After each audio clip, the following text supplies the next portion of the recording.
네.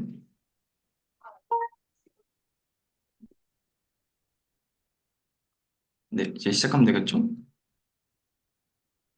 오케이. 왕관님은 안 계시나, 여기는 지금? 어, 네, 시작하겠습니다, 그냥. 네, 안녕하십니까. 네, 오랜만에 스터디를 준비했는데, 우선, 그쵸. 2월 13일 오늘 스터디를 맡은 최영갑이라고 합니다. 그래서 그냥 저는 좀 약간 원론적으로 왜 부동산을 매수해야 하는가.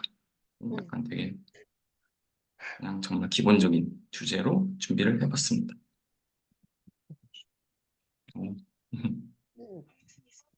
그래서 물꽃이 전체 순서는 의미가 없네. 소개, 실패 사례를 얹은 제 소개를 간단하게 하고, 그리고 왜 하필 뭐 부동산, 주식이나 뭐 이런 거 코인이 아니라 부동산을 매수해야 하는지, 그리고 전세 보유관, 전세 거주가 아니라 왜 매수를 해야 되는지, 또 부동산도 종류가 많은데 어떤 부동산을 해야 하는지, 그리고 어떻게 부동산을 매수해야 하는지를 보고 등기한 후에는 좀 어떤 변화들이 기대할 수 있는지를 다뤄보겠습니다. 그리고 추가적으로 며칠 전에도 잠깐 카톡방에서 언급이 됐는데 매도 전략, 매도할 때는 어떻게 하면 좋을지를 그래도 몇 개 매도를 했었으니까 간단히 저도 했던 방법도 공유드리고, 그리고 저도 결과적으로는 실패긴 한데 파티룸 운영을 했었으니까 얼마 전에 본인님 아니 그죠 모기보사님이 살짝 언급했듯이 그죠, 파티룸 운영에 관한 것도 살짝, 예, 저 일단 전체적으로 비추지만 파티룸에 대해서도 이렇게 살짝 언급을 해보려 합니다. 그래서 저는 우선 부동산 공부는 19년 하반기부터 했습니다.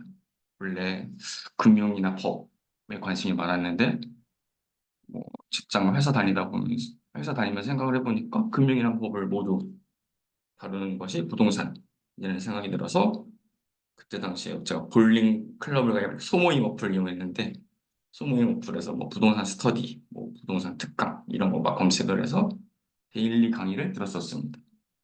제가 데일리 강의를 들었던 게 뭐 청약이나 뭐 경매 관련된 거 데일리 강의로 해서 참석을 하다가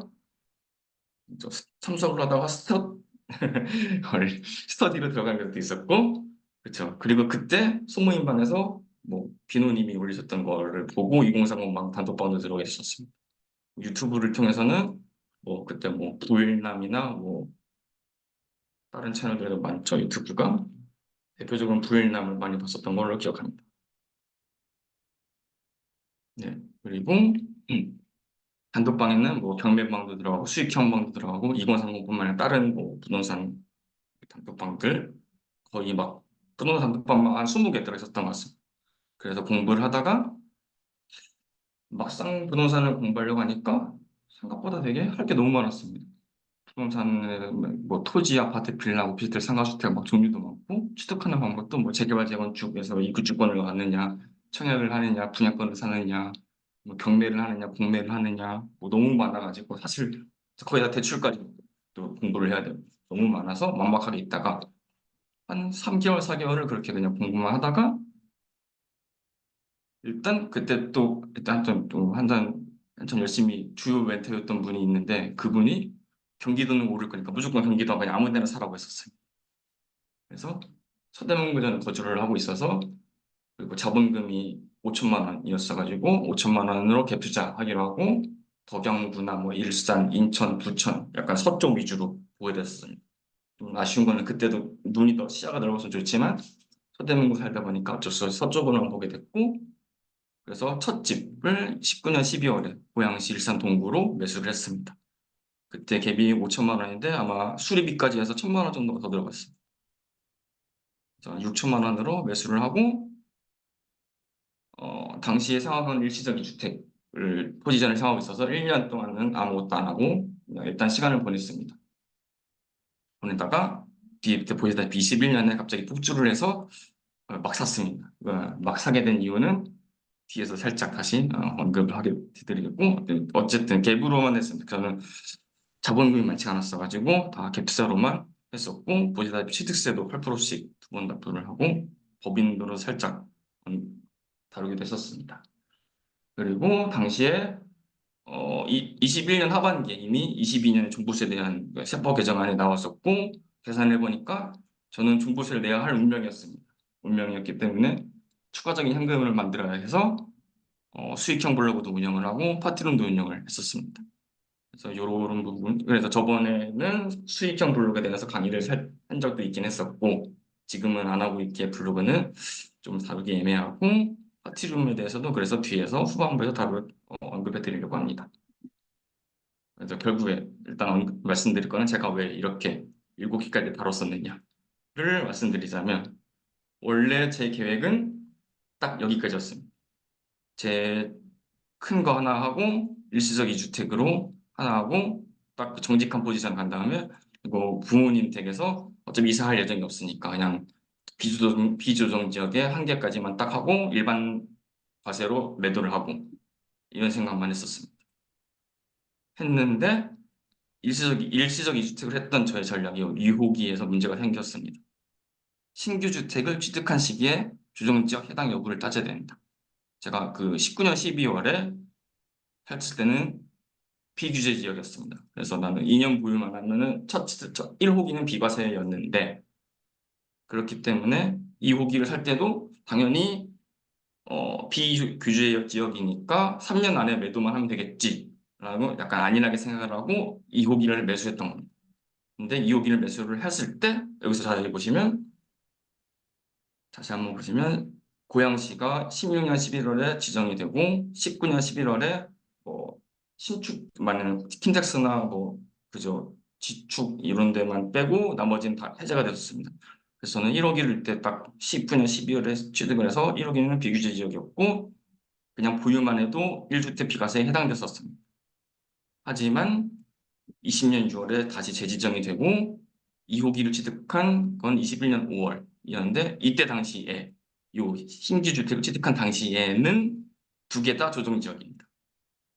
두 개 다 조정 지역이니까 그때 기준으로 봐서 종전 주택을 1년 내에 매도를 해야 하고 신규 주택에 전입 신고까지 해야 하는 이런 조건이 붙었습니다. 저의 미스이긴 하지만 결과적으로는 일시적 2주택을 못 하겠다라는 게 판단이 됐고 3년 이내에만 매도를 하면 1주택 1호기를 3년 이내에만 매도하면 되겠지라는 저의 생각은 완전히 벗어나서 약간 거기서 핀터가 돌았습니다. 그래서 결국에는 그냥 2호기 취득할 때 아예 그냥 생으로 2주택자가 되겠다라고 그래서 취득세 8%를 내고 어차피 다주택자가 된 김에 확실하게 다주택으로 가야지 그런 생각이 들어서 쭉 밑에까지 간 겁니다. 근데 제가 첫 집을 투자를 할 때 5천만 원밖에 없었는데 이렇게 뒤에 또 가게 됐던 거는 요 21년 요 당시에 일산이 그래도 집까지 올라서 1.8억 원으로 후순위 담보대출을 받습니다. 마통으로. 아마 이자가 4% 정도였을 겁니다. 그래서 여기 1.8억 원을 이 자본금이 추가된 거니까 이걸 활용을 해서 세금 납부도 하고 추가적인 투자도 하고 한 겁니다. 네. 근데 뭐 그렇죠. 22년까지는 이렇게 기분이 좋았습니다. 83%가 올랐고 금액으로는 거의 3억 원 가까이 올랐었는데 나머지도 다 전국적으로 다 마찬가지로 올랐었죠 그때는. 그래가지고 사실 좀 부담이 됐어요. 너무 갑작스럽게 오른 거라서 분명히 이런 거에는 좀 부작용이 있을 거라 예상은 했는데 그 부작용이 너무 컸습니다.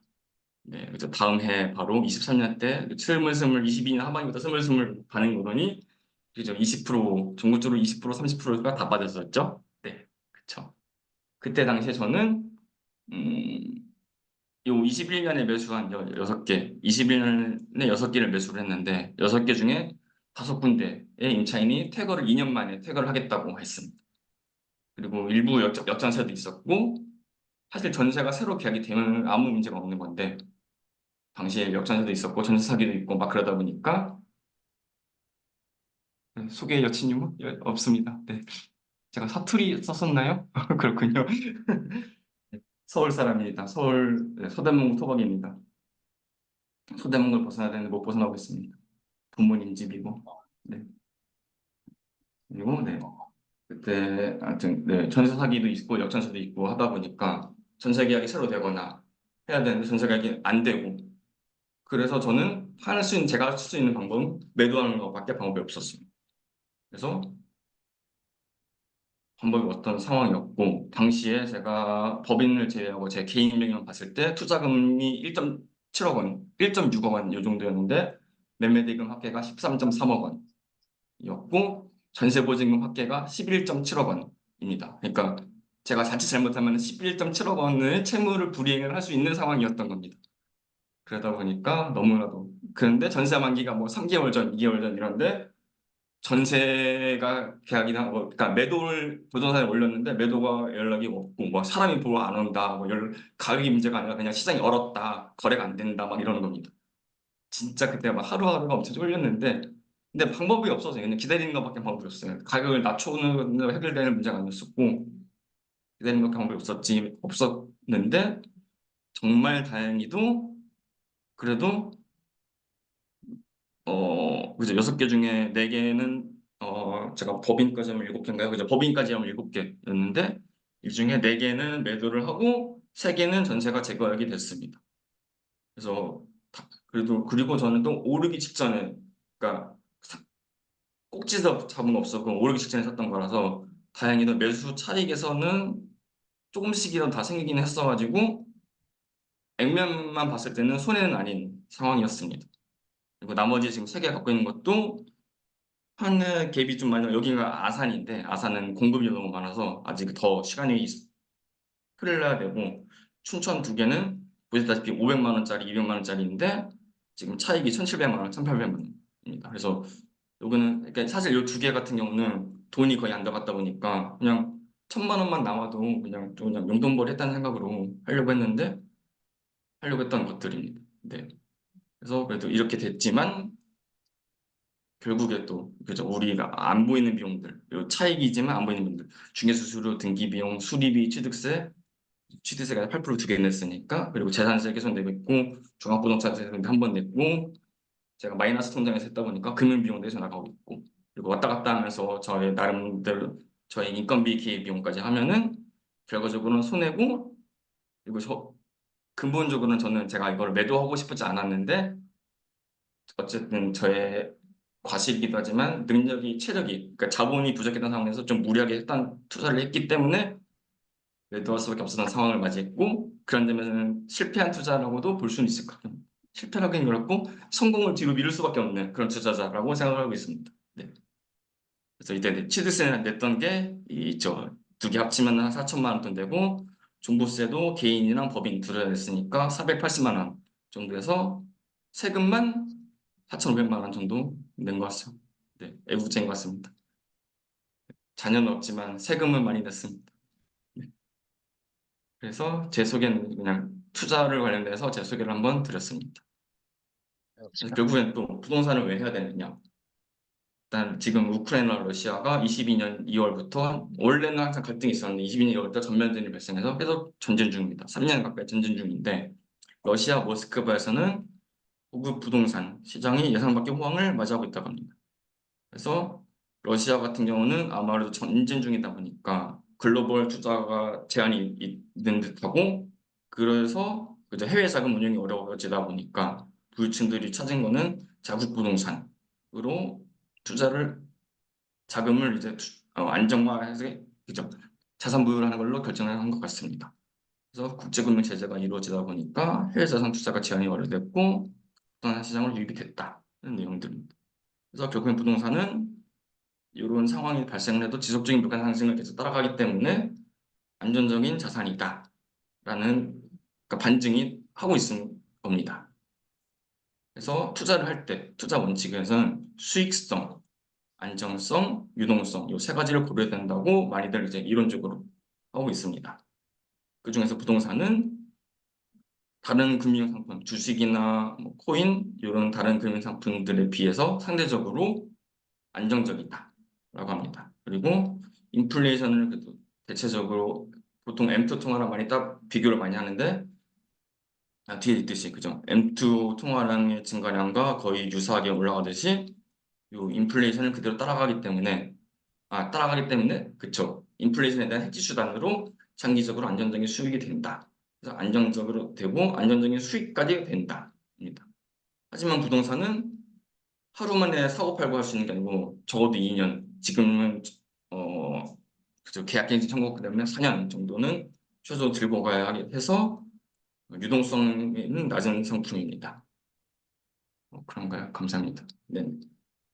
그리고 제가 그쵸, 요 적은 자본으로 여기 적은 자본으로 2억 원이 안 되는 돈으로 13억 원의 자산을 보유했던 것처럼 요 레버리지를 활용할 수 있고, 그리고 레버리지를 활용할 수 있고 뿐만 아니라 저희 요 인플레이션으로 자산 가치는 상승하지만 부채 가치는 하락하니까 상대적으로, 그렇죠? 반대, 자산 부채가 반대 개념이죠. 그래서 상대적으로 인플레이션에서는 굉장히 강점이 있다라는 점이 있습니다. 뿐만 아니라 부동산은 필수제이면서 경제적입니다. 그죠? 의식주, 세계가 필수제니까 주가 집이죠. 그래서 부동산 필수제이기 때문에 주식은 없어도 살 수 있고 비트코인도 없어도 살 수 있는데 집은 누구나 다 있어야 됩니다. 그래서 이렇게 M2 통화, M2 광의 통화량에 비례해서 같이 오른다가 되고, 그래서 부동산을 해야 하고 부동산을 전세 보유하는 게 아니라 매수를 해야 된다라고 생각하고 있습니다. 하지만 이렇게 그죠? 곡선이 직선으로 올라가면 좋은데 이렇게 분기점이 생기기 마련이고, 내가 매수하는 시점이 요 1번이냐 2번이냐 3번이냐 4번이냐는 아무도 모릅니다. 그렇죠? 대략적으로 공부를 통해서 알 수는 있지만, 짐작을 할 수는 있지만 신이 아니기 때문에 이거는 사실 운에 맡게 된다고 어느 정도는 운도 따라야 됩니다. 그렇죠? 지금 이번 주에 당장도 잠실이 그렇게 그죠? 주목을 받지 누가 알았을까요? 그렇죠? 그건 아무도 모르기 때문에 어느 정도는 운도 따라야 된다고 보고 있습니다. 그렇지만 이렇게 하락의 시점에 저처럼 그죠? 이 체력이 없는 저희 매도할 수밖에 없는 상황에 이제 가면 안 되고, 이렇게 하락 시점에도 버틸 수 있는 그런 투자자가 되어야 한다라고 생각을 합니다. 그리고 하락 시점에 버티게 되면은 그죠? 이런 상승장까지도 맞이할 수 있을 거라고 생각을 하고 공부를 해야 된다입니다.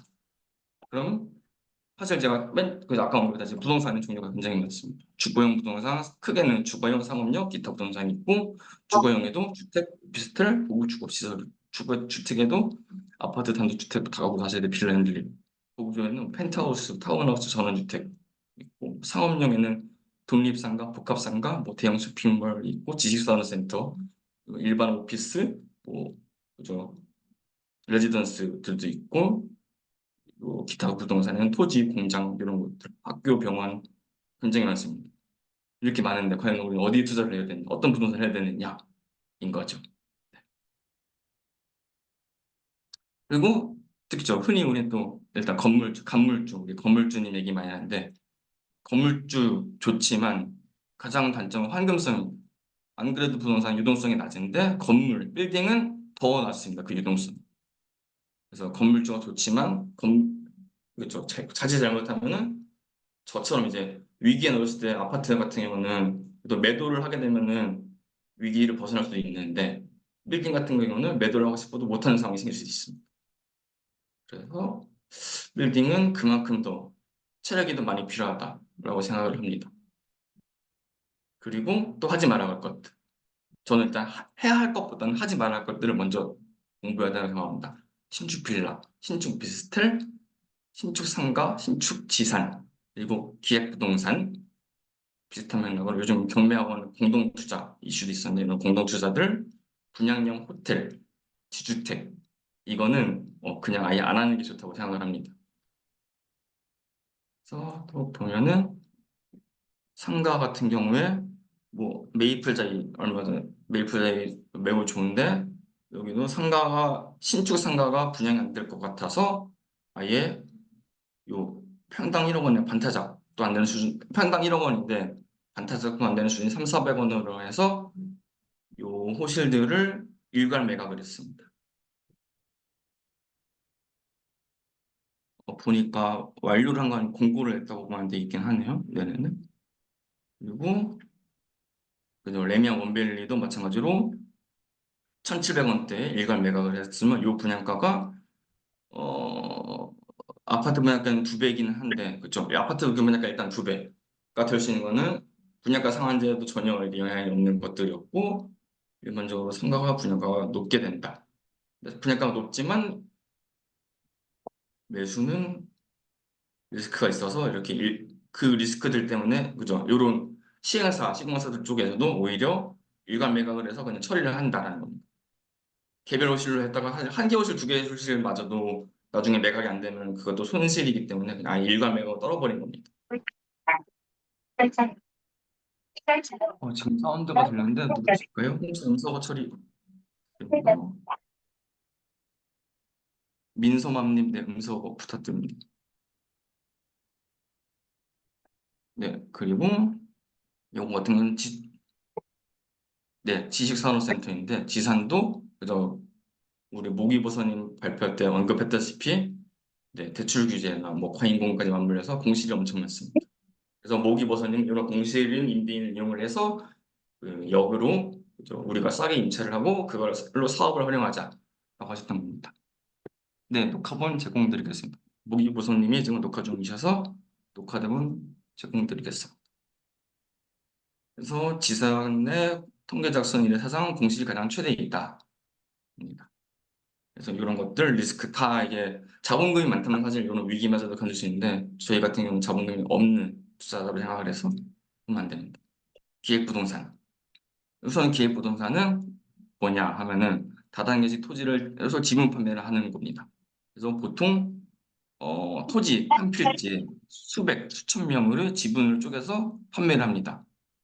그리고 요 법인의 취득가액의 3배에서 5배 이상의 땅값을 부풀려서 폭리를 취합니다. 근데 그 땅은 하물며 개발도 불가능한 맹지입니다. 그거를 거짓 과장을 광고를 해서 현혹해가지고 판매를 하는 겁니다. 이렇게 된 경우는 우리가 매수는 할 수 있어서 주인이 수백 수천 명이다 보니까 매도는 또 마음대로 못 합니다. 네, 이런 것들을 보면은 이거 사례 제가 이게 출처가 경기도 어디에서 이게 만든 공익시설 자료가 있더라고요. 거기서 가져온 겁니다. 보면은 요 성남시의 임야입니다. 대지단위가 임야인데 공유 인수가 4,000명. 그리고 여기는 약 850억 원의 판매 차익을 가져가신 요 기획부동산에서 네. 그리고 요거 같은 경우는 마찬가지로 광주시 임야인데 공유 인수가 200명이 넘고 15억 원 판매 차익을 가져갔습니다. 이렇게 기부동산을 하면 안 되는데 기획부동산의 특징이 개발 호재를 토대로 호재를 들이밀면서 거짓 광고를 하는 겁니다. 그래서 매수를 하게끔 만드는 건데 여기를 대응을 하려면은 가장 중요한 게 주소를 정확하게 얻어서 등기부 등본을 떼야 됩니다. 보통 주소를 알려달라면 안 알려줍니다. 주소를 계약 후에 알려줄 수 있다 뭐 이런 식으로 돌아가서 어떻게든 계약을 하게끔 만들려고. 그리고 실제로 제가 기획부동산을 20년 하반기에 그때 이직을 하는 와중에 부동산 회사에서 일을 하고 싶어서 부동산 회사를 면접도 몇 개 봤는데 면접 봤던 곳 중에 하나가 기획부동산이었습니다. 그때 당시에는 직원들한테도 땅을 팔고 있었고 뭐 입사를 하면 좋은 땅을 싸게 살 수 있다. 그리고 회사 내부 직원들의 정보를 먼저 준다. 돈이 부족하면은 여러 명 묶여서 5천만 원밖에 없어도 묶으면 3억 원, 30억 원짜리 땅을 살 수 있으니까 묶어서 사면 된다. 근데 반대로 말하면은 요 수백 수천 명한테 지분을 쪼개서 판다는 말인데 그걸 반대로 얘기를 하는 겁니다. 적은 돈으로 투자를 할 수 있다. 그렇죠? 그렇게 예, 그죠. 그리고 그죠. 그때 주소를 몰랐기 때문에 등기부등본 못했지만 아마 임야이지 않았을까 예상을 합니다. 그래서 아무튼 기업부동산 절대 하면 안 되고 이거 같은 경우는 경매 학원을 통한 공동 투자입니다. 이게 아마 작년에 하반기에 되게 신문 기사 많이 나는데 저도 좀 알고 보니까 봤던 경매 채널이었어요. 뭐 유명한 분이었는데 뭐 그분이 공동 투자한다고 몰았다가 약간 네, 이슈가 됐었습니다. 그래서 보면은 뭐 좀 여기서도 공통적으로 나오는 게 고수익을 약속을 한다. 뭐 45%에서 5% 고수익 약정을 한다. 그래서 근데 보니까 나름 9차까지 간 거면은 1차에서 8차까지는 잘 된 것 같습니다. 근데 어쨌든 결국에는 뭐 배당금을 1년에 뭐 연 20%, 뭐 연 25% 원금을 돌려주겠다. 사실 생각해보면 말이 안 되는 건데 이렇게 현혹을 한 겁니다. 이게 진짜 될까? 라는 것처럼. 그리고 이거는 굉장히 옛날 뉴스였어요. 이게 09년 뉴스로 기억을 하는데 옛날에 결국엔 또 반복된다는 거죠. 이런 피해 사례가. 이 사람도 뭐 경매인데 뭐 투자 원금의 30% 수익금 주겠다. 이렇게 달콤한 말을 하면서 투자금을 받아가지고 챙긴 겁니다. 그래서 사실 뭐 공짜로 수익을 준다, 뭐 30% 연에 30% 수익을 준다 이런 거는 사실 그냥 다 사기라고 생각하는 게 어떻게 보면 마음 편합니다. 그러니까 세상에 공짜는 없다. 그게 정답인 것 같습니다. 이렇게 해서 어쨌든 그러니까 경매를 하는 건 좋은데 경매 학원에서 뭐 공동 투자를 하자 이런 거는 어지간하면 하지 않는 게 좋다 생각을 합니다. 그리고 분양형 호텔도 하지 않으면 좋은 게 좋습니다. 여기도 지금은 분양형 호텔이 되었는데 이것도 이슈가 된 적이 있습니다. 이게 뭐냐면은 그러니까 투자자가 있으면은 시행사가 있고 그리고 호텔을 운영하는 운영사가 있습니다. 그래서 이 운영사에서 호텔을 운영을 하고 뭐 관리비, 급여, 인건비 이런 것들 다 운영을 먼저 하고 그 운영비를 공제한 후에 나머지를 수익금으로 배당하는 겁니다. 그리고 이 호텔 분양형 호텔은 선분양 방식이었어. 뭐 1차적으로는 선분양 방식으로 분양을 받았는데 호텔이 완공이 되지 않은 경우도 있고 완공이 돼서 하더라도 이 운영사가 비용을 왕창 쓰는 겁니다. 비용 왕창 쓰면은 그 배당할 수익금이 줄어들죠. 예, 그래서 나는 투자를 했지만 그 수익금이 얼마 되는지 뭐 비용에 대한 비용을 적게 써라 이렇게 통제할 수 있는 권한이 있고 그냥 운영사가 쓰고 남은 돈을 수익금을 배당을 받는 약간 이런 말도 안 되는 구조가 있었습니다. 네. 근데 이게 이런 거 마찬가지로 이제 또 절대 하면 안 되는 원수에게 우리 권유하는 지주택. 지주택의 전설은 또 저희 트리마젠인데 저도 말로만 듣다가 찾아본 건 이번에 새로 찾아봤습니다. 이 트리마젠의 경우는 2004년에 지역주택조합이 설립이 됐었고 근데 이게 뭐 우리 한강 르네상스 뭐 이런 걸로 약간 이목이 끌다가 개발 방향이 바뀌었다고 합니다. 바뀌었고 그래서 높아진 땅값 때문에 알박기가 생겼다고 하고 뭐 분양가 상한제도 들어오고 뭐 글로벌 금융위기도 해서 결국에는 뭔가 사업이 틀어지고 이 틀어진 것 때문에 결국에는 금융 비용이 계속 늘어나게 되고 늘어나서 6년 됐죠? 6년 후에 시간상가 부도가 났습니다. 부도가 났고 부도가 난 후에 뭐 시공사인 두산중공업이랑 뭐 도움을 해가지고 뭐 PF를 새로 하고 뭐 하고 해서 진행하려다가 결국 결과적으로는 8년 가까이 요 8년 지난 후에 원래 조합원들은 투자금 및 조합원의 권리를 모두 잃었다거나 모두 잃고 나서 나중에 또 다시 아마 두산중공업이 최종적으로 진행을 해서 트리마제가 탄생을 트리마제는 두산중공업이 아닌가요? 맞아. 아닐 수도 있겠네요. 사회공제예요? 네. 보이스 지금 누구시죠? 혹시? 네네. 네. 아무튼 결과적으로는 트리마제가 됐지만 원래 조합원들은 다 잃었다. 그래서 지주택이 왜 하면 안 되는지 하나를 살펴보려고 하는데 우선은 조합원이 20인 이상이 필요합니다. 근데 여기서 토지 사용 승인서가 50% 이상인데 사용 승인서라는 거는 조합원은 20명인데 요 사용 승인서의 토지는 남의 땅입니다. 만약에 남의 땅의 주인이 만약에 100명이면은 적어도 50명한테 걸, 예, 50명의 토지를 사는 것도 아니고 50명한테 나 여기다가 지주택 사업할 거예요. 동의해 주세요. 라는 그 동의서를 받아야 되는 겁니다. 그리고 조합원이 모집할 때는 사업비 납부랑 전체 50%의 조합원이 모집됐을 때고 조합 설립 인가 때는 사용승인서가 80%, 토지를 이때는 15% 이상을 보유해야 된다. 다행히도 15% 보유할 때는 그나마 좀 진전이 있는 건데 사실 100%에 비해서는 아무것도 아닌 거고 그리고 이제 최종적으로 사업 시행 인가까지 나는 데는 90% 이상 보유 시 승인입니다. 여기까지만 사실 오는 게 힘든데 문제는 요 상태에서도 나머지 5%를 완료하는데도 쉽지 않다고 알고 있긴 합니다. 네. 그리고 요 근처가 임박했을 때 그 알박기가 더 심해지고 네, 그렇다고 하고 있습니다.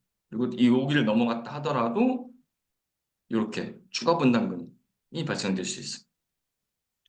이게 사실 지주택의 도입 취지가 원래는 일반 청약과는 다르게 조금 더 저렴하게 주택을 보급하자라고 생겨서 생긴 걸로 알고 있는데 그 취지와는 다르게 거의 일반 청약과 비슷하게 더 비용이 비싸지는 겁니다. 리스크는 더 큰데 비용은 더 똑같아졌다. 사실 리스크가 큰 게 문제가 아니라 이게 일반적으로 지주택의 성공률은 5%라고 하는 걸로 봐서는 그냥 이건 안 하는 게 답입니다. 그래서 결과적으로는 그쵸. 네. 우리 로제처럼 소리가 안 나는 거 같죠? 아파트를 해야 됩니다. 소리 안 나도 이거 다 들으실 것 같은데 그쵸? 네. 아파트를 해야 됩니다. 아파트를 해야 됩니다. 그러면은 그죠? 아파트가 뭐냐? 아파트는 건축법 시행령에서 층수가 5개 층 이상인 공동주택입니다. 그리고 아파트가 1세대부터 4세대까지 특징이 있는데 1세대는 제가 흔히 보는 1국이 신도시에 있는 흔히 보는 그런 아파트이고 기본 주거기는 충실했으며 5층 이하의 계단식이고 요런 같은 경우는 특히 재건축이 용이하기 때문에 요런 것들을 더 이게 맛있게 생각하는 투자자들이 많습니다.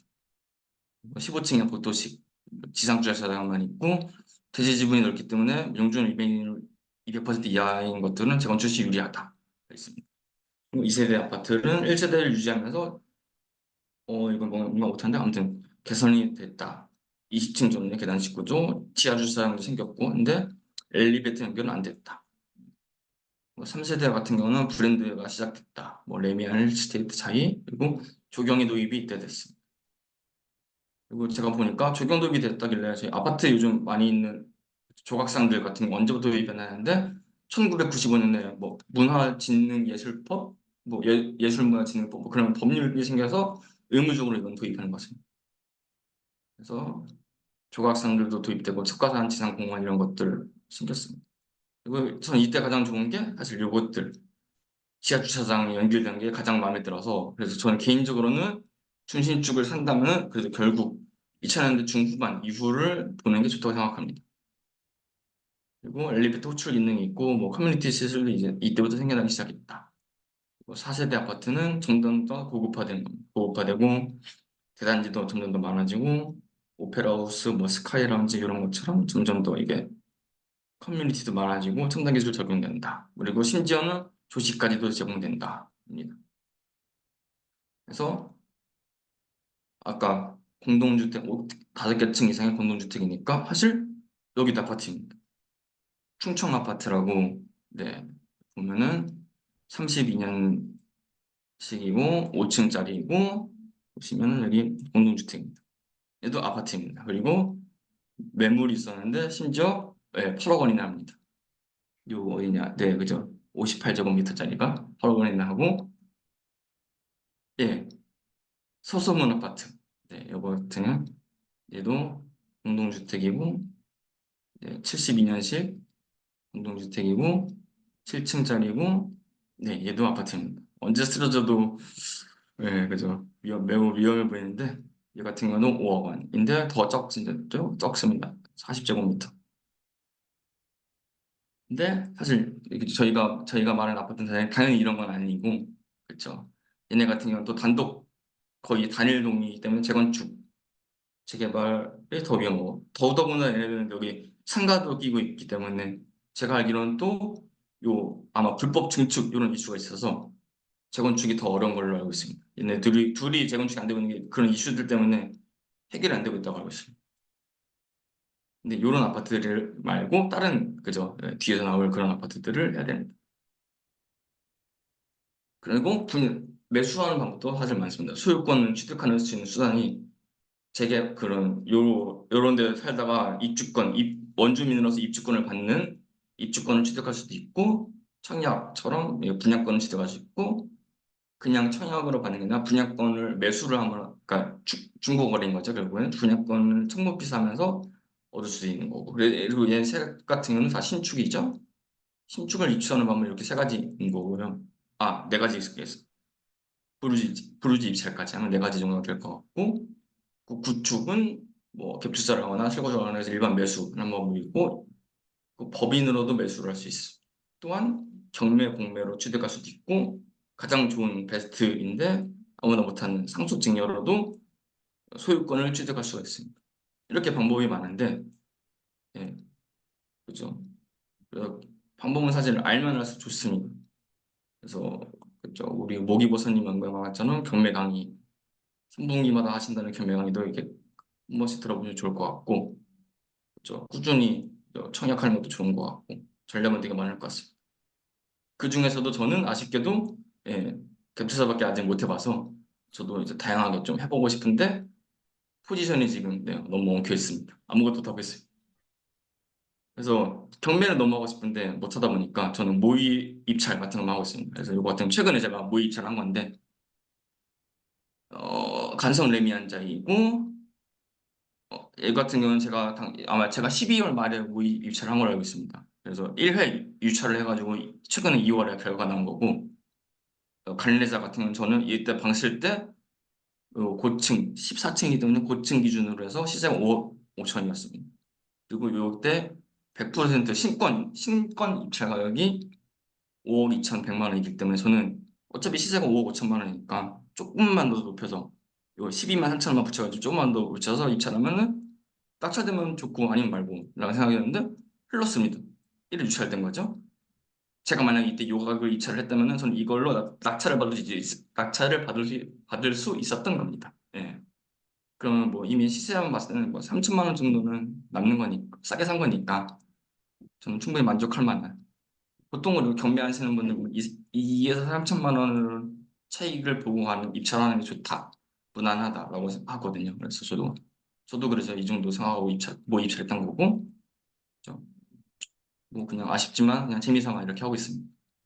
밑에 같은 경우는 하남시 덕풍동 일단 이 두 물개는 전혀 권리분석으로 전혀 아무런 하자가 없는 그냥 정말 낙찰만 받고 원래 제 기억에는 아마 집주인 거주였던 물건이어서 명도 과정도 없었던 그런 물건으로 알고 있습니다. 임차인이 거주면 면도일 수가 있는데 뭐 그런 것도 전혀 없었던 겁니다. 그리고 얘 같은 경우는 하남시 덕풍동입니다. 요 주소를 보면은 덕풍역 바로 앞에 있습니다. 바로 앞에 있고 그래서 저는 굉장히 메리트 있다고 생각을 해서 그때 봤을 때 시세가 6억 8천이었습니다. 근데 지금 오늘 막 검색해보니까 최저가가 저는 이거 왜 자꾸 써지지 않아서 최저가가 7억 원이더라고요. 지금은. 네. 그래서 그리고 저는 이때 6억 8천으로 봤었어도 최저 입찰 가격이 6억 6천보다 조금 높여서 6억 6천100만 원 정도에 입찰을 해도 되겠다 생각을 했던 겁니다. 이때도 물론 이 물건도 물론 흘러서 70%까지 갔는데 최종 낙찰은 89% 됐고 근데 만약에 신권에서 제가 낙찰을 받았다면 저는 단독 낙찰을 받을 수 있는 이런 식으로 어려운 물건이 아니어도 이렇게 기회가 있습니다. 도전만 하면은 네. 그래서 경매도 알면 좋습니다. 그리고 그죠 제가 아까 막판에 붙였군요. 지금 갈래자 같은 경우는 5억 5천 시세 조사했었는데 이건 오늘 본 건데 오늘 본 건데도 이게 15층 기본 올수리 5억 5천 이 정도이고 최저가 기준으로 한 건데 이게 위에는 다 저층이어서 버리고 했던 거고 얘 같은 경우는 6억 8천으로 생각을 했는데 지금 매물이 몇 개 없어요. 몇 개 없고 이게 가장 위에 화면인데 그죠? 가장 위에 화면 얘 같은 경우는 중간이죠. 가장 위에 화면인데 7억 원이에요. 최저가가. 그래서 얘 같은 경우는 요 6억 6천에 입찰을 했어도 충분히 좋은 가격이었다. 예, 그래서 W 역세권 예정지 예, 입니다. 경매도 그래서 알면 좋다라는 걸 살짝 언급해드렸고요. 그래서 이건 또 이제 좀 부동산을 매수할 때도 가장 중요한 게 저는 포지션이라고 생각합니다. 저가 위에서 이게 갭 투자를 할 수밖에 없었던 거는 저는 일단 무주택자였고 투자금이 5천만 원뿐이었습니다. 예산이. 그렇기 때문에 실거주를 할 필요가 없었고 그래서 제가 생각하는 가장 좋은 거는 경매 갭 투자이다. 라고 해서 요 방법을 선택할 수밖에 없었긴 합니다. 근데 그래서 저는 가장 많이 고려하는 게 주택 보유 현황, 결혼 여부, 자녀 여부, 예산까지 이렇게 해서 네 가지가 일단 중요하다고 생각합니다. 포지션에서는. 그래서 무주택을냐 아니면 1주택이더라도 실거주를 해야 하느냐 아니면 1주택이라도 실거주를 안 해도 되느냐 저처럼 이제 실거주 안 하고 그냥 투자주택이죠. 그러면 갭투자가 가능한 거죠. 아니면 아예 다주택으로 갈 거냐. 근데 사실 현재 기준으로 다주택은 그냥 불가능하다고 보는 게 어떻게 보면 좋긴 합니다. 너무 제한이 있어서 안 하는 게 좋고요. 그래서 결혼 여부도 중요합니다. 기혼이냐 미혼이냐. 그리고 자녀 여부도 중요하고요. 그다음에 이거는 학군 중요가 있기 때문에 예산은 얼마가 되느냐. 예산을 볼 때는 그래서 대출이 들어가기 때문에 대출 공부도 그래서 필수입니다. 요즘 뭐 21년, 22년을 기억하는데 그때 한참 서울 6억 원이 없어진 게 특례보금자리 때문에 다 없어진 거죠. 특례보금자리로 그때 서울 5억, 6억 원대 아파트가 싹쓸이 됐습니다. 특례보금자리로. 그리고 지금 같은 경우는 신혼부부 신생아 대출이 있죠. 그거 매우 좋은 것 같더라고요. 그렇게 대출을 잘 알고 활용하는 게 좋다고 생각합니다. 그래서 저는 여기서 가정을 해봤습니다. 무주택자이고 부부이고 유치원에 다니는 자녀가 있고 대출 포함 예산은 6억 원이고 강남을 주택은 해야 된다. 이땐 어디를 사면 좋을까를 한번 생각을 해보고 같이 보려고 합니다. 약간 이것도 모의 투자인 거죠. 결국에는 그래서 모의 매수를 해보려고 합니다. 그래서 저는 이게 우선 1차적으로는 호갱노노를 봅니다. 호갱노를 먼저 보면 좋은 게 저는 호갱노루가 지도를 통해서 가장 가독성이 좋더라고요. 눈에 확 들어와서 호갱노를 보고 있고요. 그래서 20평대, 30평대 다 고려보려고 이렇게 선택을 했고 예산은 5억에서 6억 사기인데 금매가 있을 수 있으니까 6억보다는 조금 올렸습니다. 그리고 500세대 이상을 걸고 용적률을 300% 이하로 했는데 아까 봤다시피 구축에서 재건축까지 고려한다. 그러면 200%로 보내주세요. 200이나 250% 정도. 그리고 저 같은 경우는 구축도 모르고 입주는 잘 안 걸리는데 만약에 준식축만 가야 된다. 아까처럼 지하 엘리베이터 연결된 걸 봐야 된다. 그러면은 입주년처럼 한 20년, 조금 넓게 보면 23년 이 정도까지도 보는 게 좋습니다. 그러니까 2000년대 중후반이 되게끔 네 이렇게 해서 필터링을 걸어서 보고 네 봅니다. 또 근데 그 전에 가장 또 생각하는 게 서울을 만약에 매수를 할 거면은 이렇게 뉴타운을 하면 좋겠다 생각을 해서 이게 최근에 이건 올렸던 거긴 합니다. 뉴타운을 한번 조사를 했던 적이 있는데 아쉽게도 서울 뉴타운이 너무 비싸고 그나마 가능한 게 미아 뉴타운 하나 있습니다. 북한산 시티가 좀 예산이 들어오고 펄슨 라이브 파크 같은 거 예산이 들어오긴 합니다. 이거 6억 원으로. 근데 아쉬운 거는 강남 출퇴근이랑 사실 여기가 학군이 완전히 막 좋지는 않아서 이제 여기 요 솔섬역이 근처에 있고 우이신설동 지하철역도 사실 좋지는 않죠. 이제 북한산 시티를 하게 되니까 여기 밑에 뭐 성화산 초등학교 있고 여기 미양초등학교도 바로 건너편에 있고 여기 나름 대일외국어고등학교 있어서 학교도 근처에 있어가지고 있고 여기 보시다시피 아파트 밀집 지역이다 보니까 환경이 나쁘진 않는데 지도에서는 티가 안 나는 여기도 언덕입니다. 언덕이기도 하고 그래서 저는 사실 별로 끌리진 않습니다.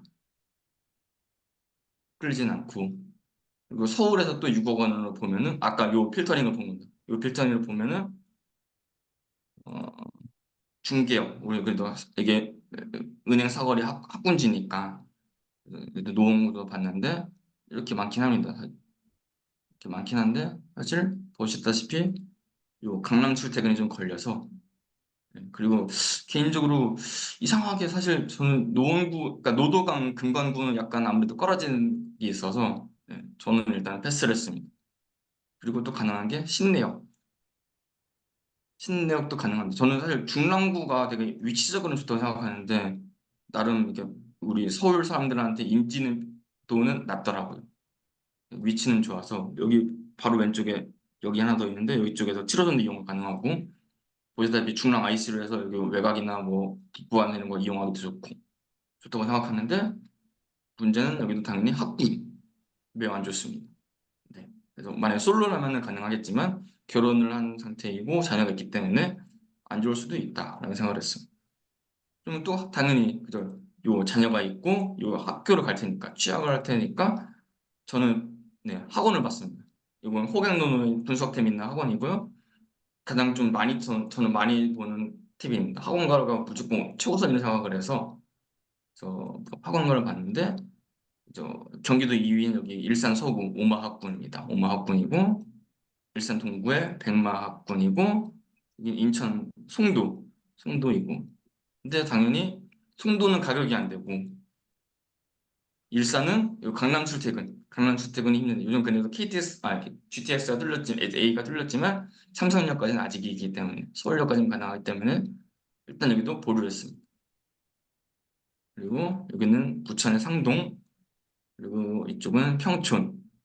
평촌에도 보시다시피 경기도 1위 학원가가 평촌이거든요. 평촌이랑 이쪽은 그래도 경기도 동남부는 불가능하기 때문에 경기도 동북부에서 구리를 받습니다. 근데 부천 같은 경우도 좋긴 좋은데 뭔가 아쉬웠습니다. 뭔가 아쉬웠고 구리도 좋은데 요 보시다시피 구리는 단점이 여기 위에 큰 도로가 있고 동쪽에도 큰 도로가 있습니다.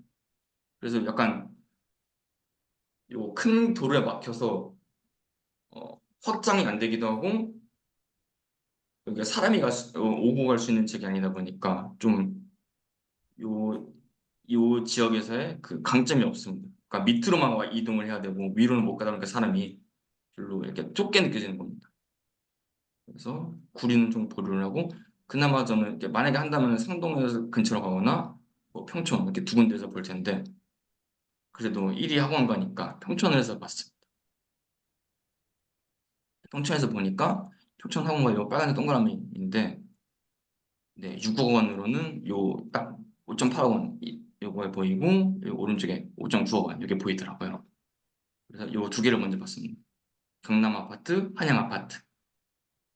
보시면은 좀 작아서 잠깐만요. 잠깐만요. 요게 파란색이 경남 아파트이고 잠시만요. 죄송합니다. 네. 선도지구 투자 네, 그죠. 그죠. 지금은 좀 괜찮아진 것 같더라고요. 그냥 저 개인적으로만 좀 별로인 거지 나쁘진 않은 것 같다고 생각을 합니다.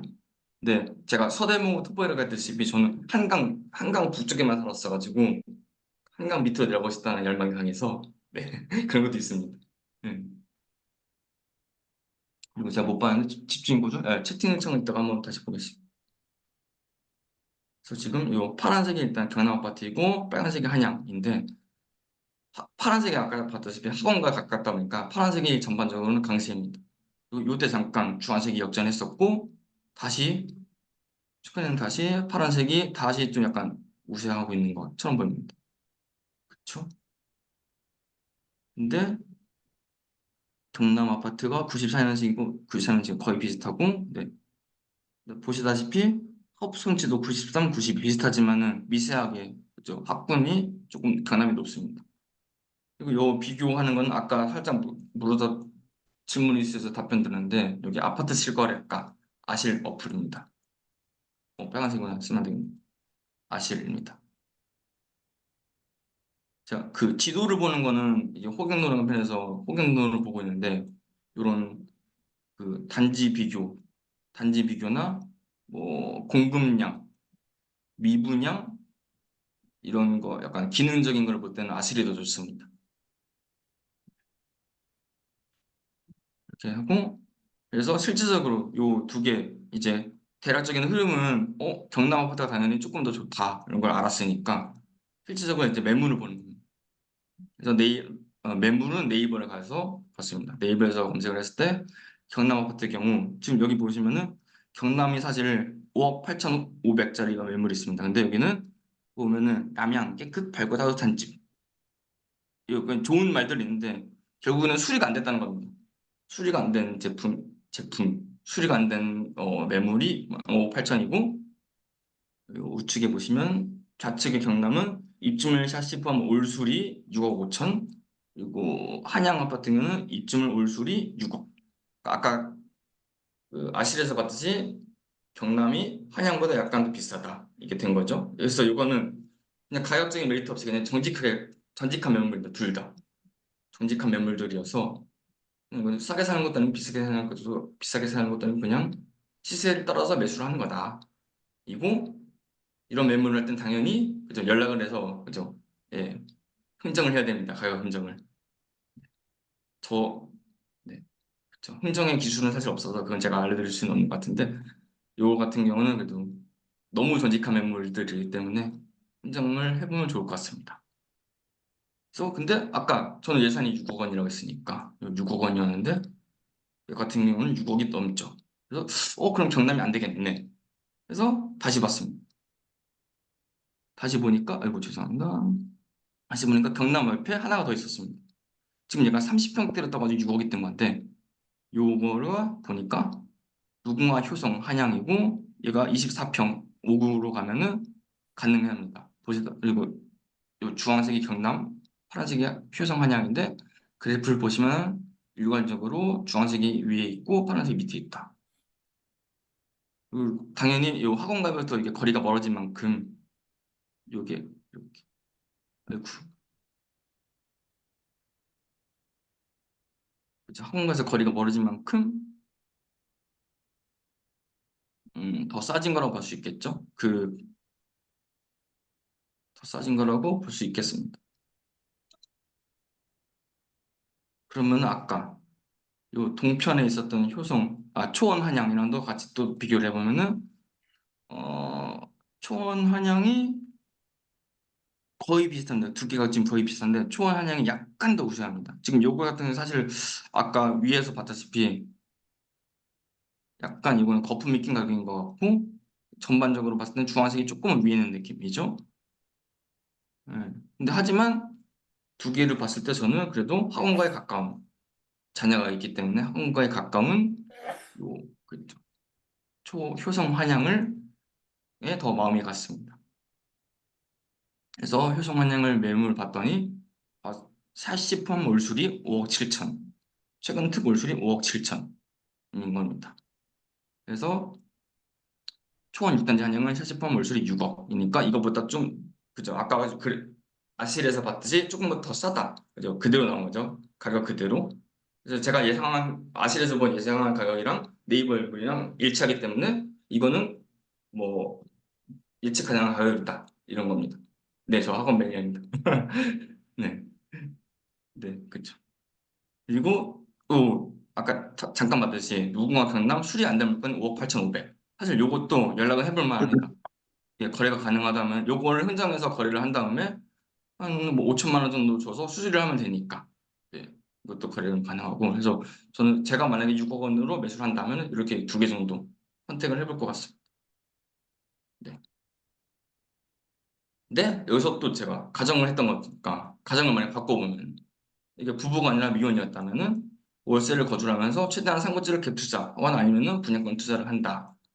근데 뭐 저번에 화요일 날 우리 모기버섯님 말씀하셨다시피 분양권 투자를 하기에는 약간 흐름이 좀 늦었을 수도 있다라고 하셨습니다. 그렇죠? 그리고 만약에 자녀가 없다. 그러면 자녀가 없으면 학군지를 벗어나도 되기 때문에 최대한 상고지 준신축을 갈 거고 그러면 입주 연차를 더 아까 입주 연차 피드를 안 했는데 이거를 설정을 해서 미안 인터넷으로 갈 수 있을 것 같습니다.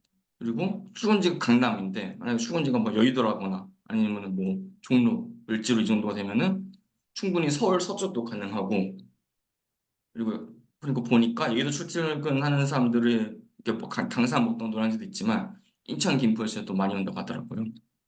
그래서 저 같은 경우는 중동 필리스 카운티도 고려를 할 것 같았어. 생각을 했습니다. 이처럼 이게 내가 어떤 상황이 있느냐, 어떤 포지션이냐에 따라서 이게 매수할 만한 것도 당연히 후보지가 갈릴 거라고 봅니다. 그래서 이건 최근에 제 친구가 실제로 매수한 집이긴 합니다. 지금 이 매수한 가격은 이 가격이 아니긴 한데 다 비슷하게 생각합니다. 이게 신혼부부들 또래가 보통 대출 끼고 5억 원에서 6억 원 사이를 많이 벌 거라고 생각을 하고 이 친구 같은 경우는 대략 5억 초중반이라고 예상을 하고 매수를 한 후에 인테리어를 싹 했습니다. 하고 최근에 입주를 한 걸로 알고 있습니다. 근데 이 친구가 행신 SKB를 하게 된 이유는 자녀가 한 명이 있어서 유치원 다니고 있고 처가댁이 요 근처에 있는 서성마을이라고 처가댁이 근처에 있고 용산구로 출근을 하고 있습니다. 네. 그래서 제가 직접적으로 막 뭐 알려주고 그런 건 없고 그냥 질문을 해준 거 답변을 해줬는데 제가 보기에는 충분히 그래도 선택을 잘 했다라고 보여집니다. 그래서 이 인테리어 한 것만 살짝 보겠습니다. 화면 공유를 다시 해야 되구나. 잠시만요.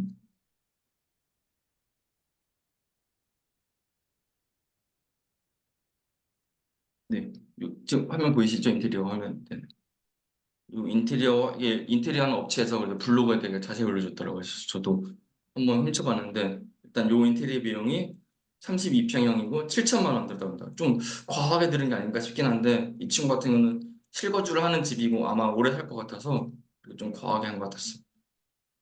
그래서 보면은 뭐 구축 일반적인 요 3베이 구조이고 화장실 2개입니다. 그리고 이거는 이제 뭐 마루 보양하고 철거했을 때 이런 것들이고 뭐 아마 확장하는 것 때문에 새로 한 것 같고요. 네, 그죠? 확장할 때 중요한 거 이거 난방배 가는 게 이게 중요하죠. 이게 들어갔고 이거 시스템 에어컨 했다고 하더라고요. 이건 되게 잘하는 것 같았습니다. 뭐 보이면 뭐 샤시도 새로 했고요. 보면은 이제 시스템 에어컨 들어갔다 그래요. 시스템 에어컨에 3개 들어갔네요. 3개 들어갔고 보면 되게 엄청 큰 공사긴 하더라고요. 7천만 원 들어갈 만 하긴 했었습니다. 그죠, 그죠. 3명 들으면 인건비가 네 맞아요. 네 그쵸. 예. 그래서 보면은 되게 어쨌든 과정이 되게 많은데 결과적으로는 이제 결과를 보러 가겠습니다. 되게 사진을 이렇게 많이 잘 올려주는 건 저도 처음이어서 구경하는 집에 있긴 했습니다. 욕실 이렇게 이제 이렇게 바뀌었고요. 호텔 욕실 느낌이죠.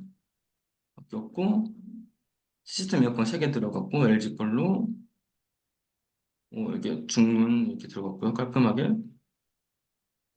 그리고 이게 사전에 도면 3D 도면을 해서 이렇게 해준다고 했습니다. 그래서 일단 요 업체 광고는 아니니까 그냥 업체 어딘지 신경 안 쓰셔도 됩니다. 전혀 모르는 업체라 이렇게 사실 그 구축을 이렇게 인테리어해서 서로 된다라는 생각이 들어서 보여드리려고 했었죠. 중문 이렇게 깔끔히 들어갔고 거실 같은 거 3D음이 이렇게 됐었는데 이렇게 우물천장으로 해서 들어가고 샤시 이렇게 꽉 하고 네. 깔끔해서 좀 되게 지금 주방 살짝 보이는데 되게 예쁘죠 그래도 주방 따로 있네요. 근데 3D음은 이렇게 있었는데 실제 나온 거 네. 되게 예뻤습니다. 7천만 원 값어치는 한 것 같았습니다. 네.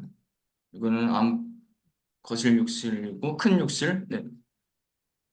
음, 밑에 안방 침실이죠. 침실 먼저 나오고 침실은 확장이 안 됐다 보니까 여기가 아마 비상 그것 때문에 확장 안 된 것 같은데 조금 어떻게 보면 좁은 느낌도 있긴 한데 그래도 뭐 침대 하나 들어가면 될 것 같아서 네 깔끔하죠. 그리고 안방 욕실도 이렇게 그죠. 이렇게 놨어요. 그리고 방 여기가 그죠. 붙박이장이 있고 확장을 해가지고 이렇게 넓어진 겁니다. 여기도 베란다가 왜 살았죠? 죽었을 텐데. 네, 네 이렇게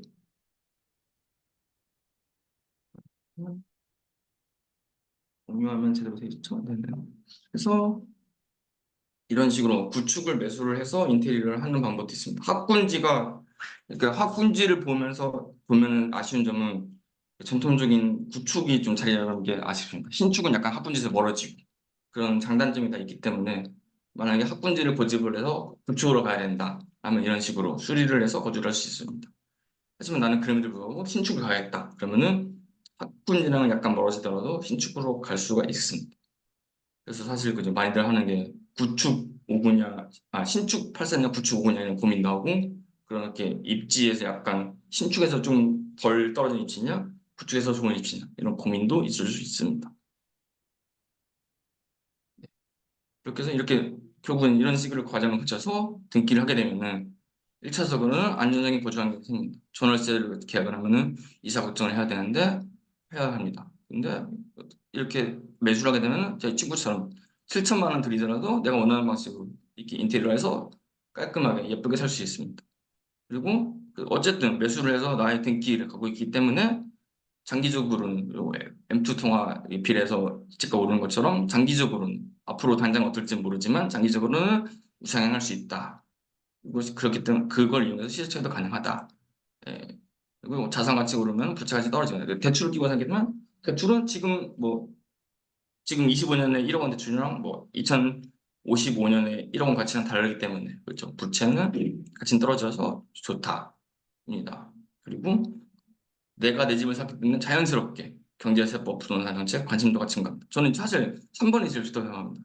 그래서 당장의 손해는 조금 보더라도 내가 집을 일찍 샀기 때문에 이런 관점이 넓어지는 거, 요거 하나만으로도 충분히 저는 가치가 있다고 생각합니다.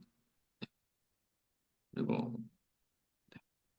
그래서 되도록이면 매수는 어떻게든 빨리 하는 게 좋다라는 입장입니다.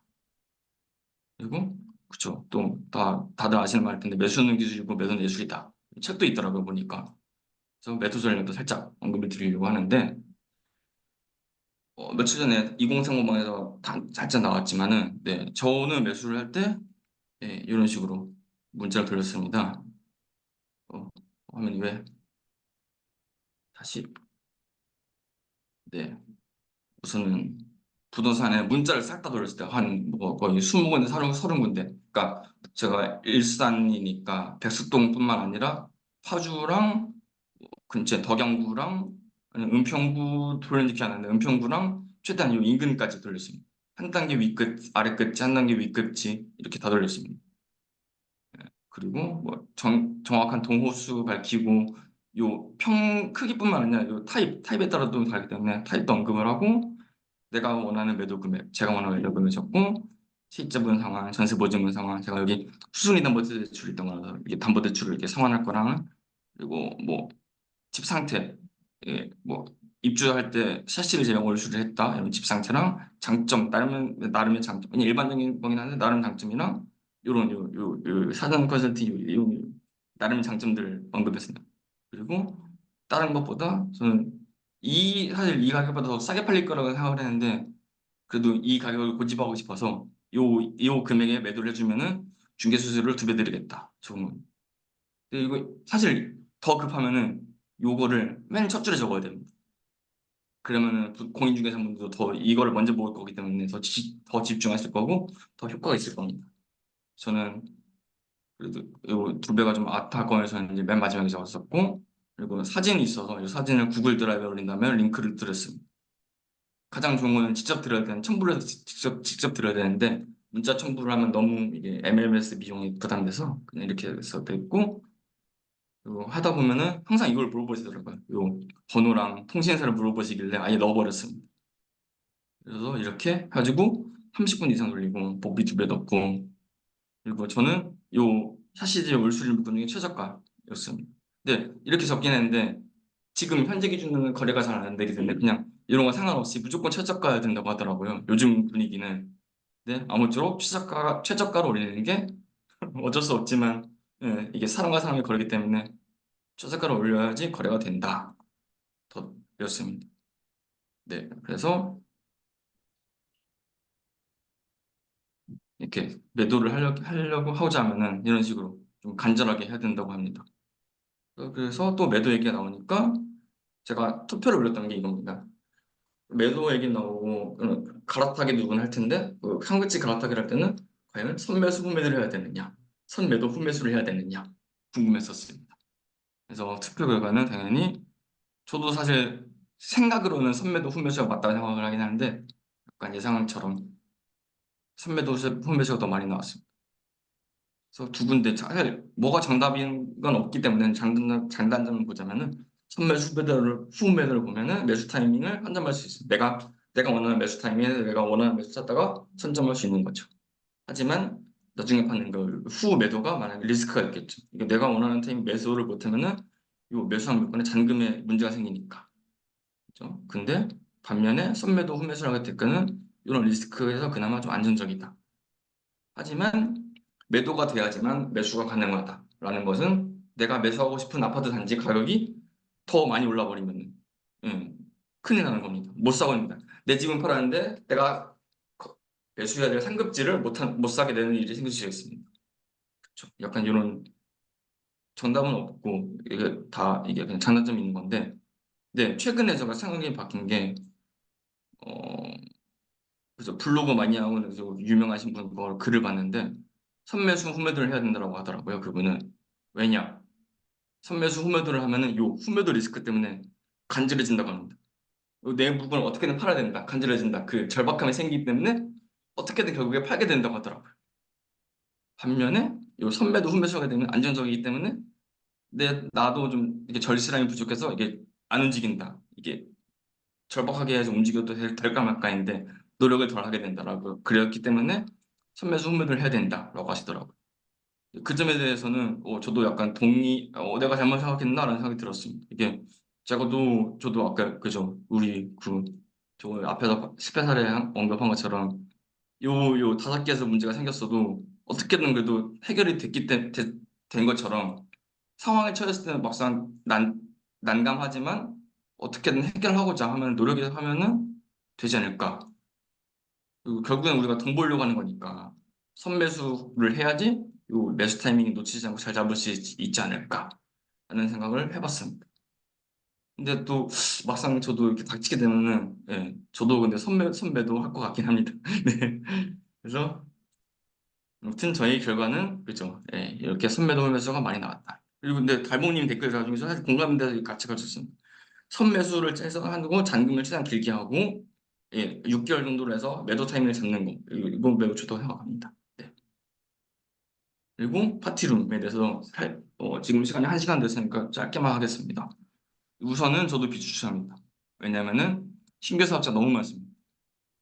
이게 공간 대여를 하면서 가장 좀 1차적으로 만만하게 되는 게 파티룸이더라고요. 저도 그래서 시작을 했던 거고. 약간 오피스텔 느낌입니다. 이게 좀 가장 만만하고 이게 오피스텔의 단점이 내가 정말 요 A를 샀는데 뒤에 주변에 오피스텔이 B, C, D, A 막 생기는 거잖아요. 그러면 내가 경쟁력이 떨어지는 거고. 파티룸도 똑같았습니다. 예. 내가 개업을 했는데 내 옆에 또 생기고 뒤에도 생기고 옆 앞에도 생기고 이렇게 그러면은 경쟁력이 떨어집니다. 그럼에도 불구하고 하고자 한다면은 요 나만의 메리트가 있어야 되는데 그 메리트는 크기입니다. 크면서 싼 물건을 해야 됩니다. 20, 30평대 물건인데 월세는 무조건 70에서 100만 원 정도로 가야 됩니다. 그러면서 기본 인원 10명, 최대 2, 30명까지 해서 단체 손님 받아야 됩니다. 약 간단 단가가 2, 30만 원 좀 되게끔. 요 2, 30만 원이라는 건 그러니까 파티룸은 기본적으로 낮 손님, 밤 손님 이렇게 하루 2건을 받는데 그러면은 월 예약이 60건이 맥스입니다. 요거는 고정된 값이죠. 내가 아무리 신이더라도 공간대라면 이거는 늘릴 수가 없는 맥스 이렇게 픽스된 값이기 때문에 얘는 고정이고 그래서 예약률이 한 30%에서 50% 사이를 잡으면은 2, 30건이겠죠. 2, 30건으로 월 매출을 400만 원 나와야 된다. 그러면 요 단가가 돼야죠. 이게 가능한 게 기본 인원은 10인을 하고 인원이 늘어나면 늘어날수록 추가금을 받는 거죠. 그런 식으로 해서 했을 때 이게 가능하다. 이런 목표를 해야 된다라고 하더라고요. 그리고 제가 있을 때도 공감을 했습니다. 저희가 파티룸 때한 두번 듣는데 이런 얘기를 많이 했어요. 대형 손님만에게 무조건 이득이다. 그래야 된다. 라고 했었고 최근에도 또 느낀 게 최근에서도 전략원 전략원 채널 이게 12일 전이니까 2월 초에 올라온 영상인데 이 영상에도 최근에 또 봤거든요. 여기서도 이런 얘기를 하더라고요. 그래서 만약에 정말 관심이 있으면 보셔도 되는데 우리 모기버섯님이 하신 말도 저도 그렇고 일단 파티룸은 비추천이긴 합니다. 네. 그래서 파티룸까지 했고 결과적으로 어떻게 되냐 사실 저희가 부동산 톡방이고 오늘 아파트를 해야 된다고 했지만 결국에는 이거는 2024 한국 부자 보고서입니다. 부자들의 포트폴리오인데 부자들의 총자산은 부동산이 55%, 다른 기타 금융자산이 40%입니다. 이처럼 부동산만 하면 안 되고 부동산 도하고 금융자산 도하고 다 같이 해야 됩니다. 모든 투자를. 그래서 그리고 부동산 중에서도 거주용 주택이 물론 크지만 주식과 비거주용 주택, 거주 외 주택도 한다라는 겁니다. 부자들은. 네, 이런 식으로. 이렇게 저희가 아직 제가 부자는 아니지만 부자들이 하는 행태를 쫓아가야 되는 게 맞다고 생각을 하기 때문에 한번 봤었습니다. 그래서 저는 비록 지금 부동산에 거의 100% 투자를 했었지만 금융자산도 해야 된다. 인 겁니다. 그래서 결과적으로 세상에 공짜는 없다. 아까 말씀드린 뭐 확정 수익 20%, 30% 준다. 그런 거 믿으면 안 되고요. 수익을 얻고자 하면 당연한 건 리스크를 부담해야 된다. 그럼에도 불구하고 리스크를 줄이기 위해서는 꾸준히 관심을 갖고 공부를 해야 된다. 뭐 경제나 세법, 부동산 정책, 급지 대출 이런 거 다 공부를 해야 되고요. 최근에 그죠 이번 주에 이슈되는 우리 토지거래 허가제 관련해서도 보면서 잠실에 또 정부에서 찍어놓은 그 재건축 단지를 실거주해야 된다인 거죠. 하지만 돈이 없을 뿐이고, 그렇죠. 네. 그리고 제가 그저 리스크를 가졌듯이 전세 보증은 엄연히 부채입니다. 부채이고 그렇기 때문에 만약에 내가 전세를 주고 있는 집이 있다 하면은 한 명 정도 보증을 오롯이 돌려줄 정도의 현금이 아니라 현금성 자산이 있어야 되는 거죠. 그래도 주식 정도는 현금성 자산을 생각을 합니다. 하고 되도록 매도를 하면 안 됩니다. 부동산은. 매도를 하지 말고 그러니까 매도를 한다는 거는 더 높은 급지에 갈아타기를 할 때만 매도를 해야 된다는 겁니다. 그 외에는 모아야 되는데 등기는 무조건 모으는 건데 저는 아쉽게도 그죠. 매도를 할 수밖에 없는 상황에서 매도를 하게 됐고 그래서 너무 안타까운 상황입니다 지금. 네. 요 세 개 때문에 아무것도 지금 못 하고 있고 돈도 없고 네. 그래서 23년, 24년 한탄 현타가 왔었습니다. 진짜 집에만 있고 그죠. 그러다가 요즘에 다시 좀 그래도 이공삼공막이 살아나서 다시 이렇게 하고 있고요. 그러면서 결국에는 투자는 싸게 사고 덜 싸게 팔거나 싸게 사고 시세를 팔거나 약간 이렇게 좋다고 해야 되나. 비싸게 파는 거는 사실 좀 무리가 있기 때문에 그래서 그만큼 싸게 사는 게 중요하다. 싸게 살려면 입주장을 노린다. 곡수리 매수를 해야 된다. 아니면 금매를 잡아야 된다. 경매 공매를 해야 된다. 저는 이게 약간 리스크를 줄일 수 있는 방법론적으로 돌파할 수 있는 거라고 생각합니다.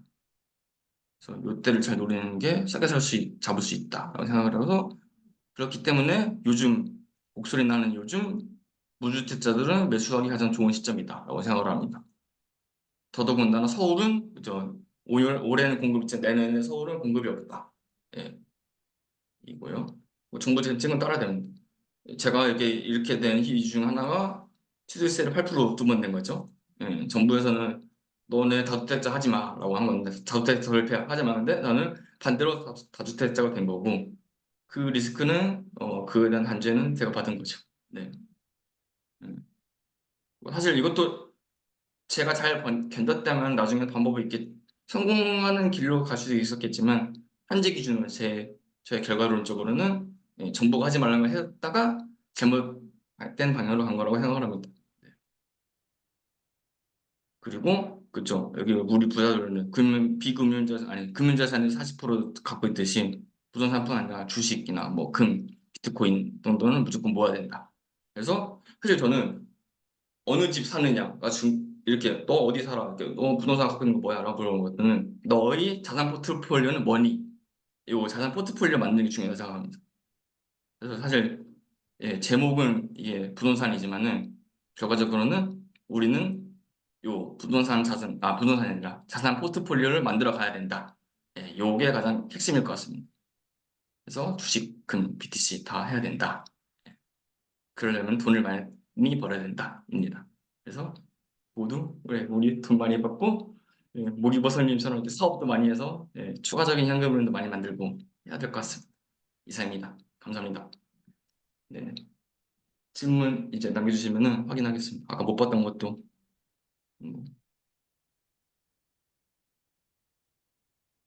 하나 못 봤던 게 있는데 기준이지 그쵸 그죠. 근데 아마 32년씩 이런 데는 다 전세일 것 같습니다. 월세 줬을 것 같은데 집주인이 살기 너무 낡아서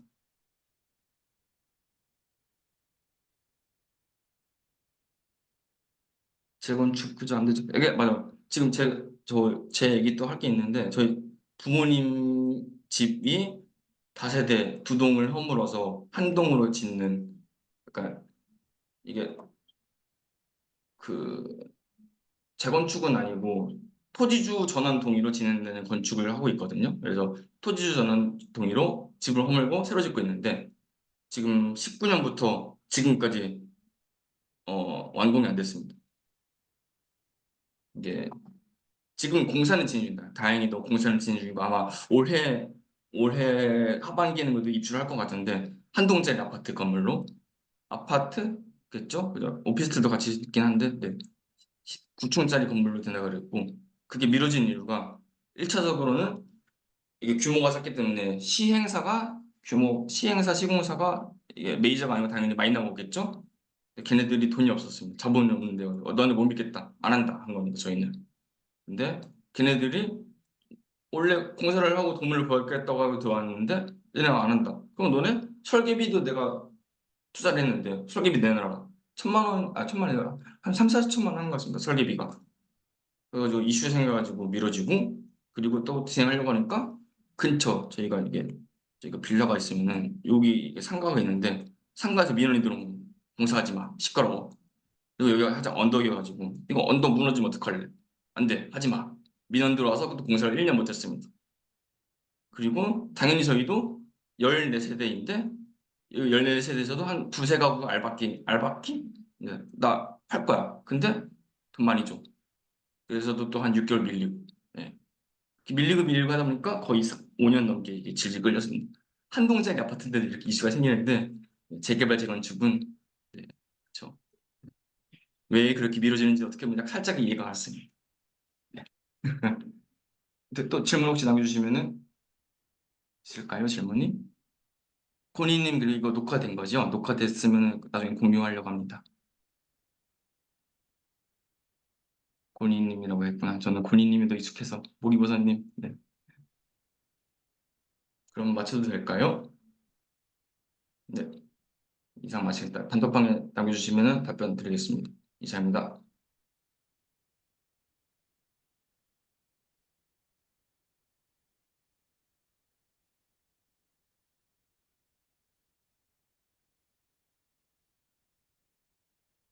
음.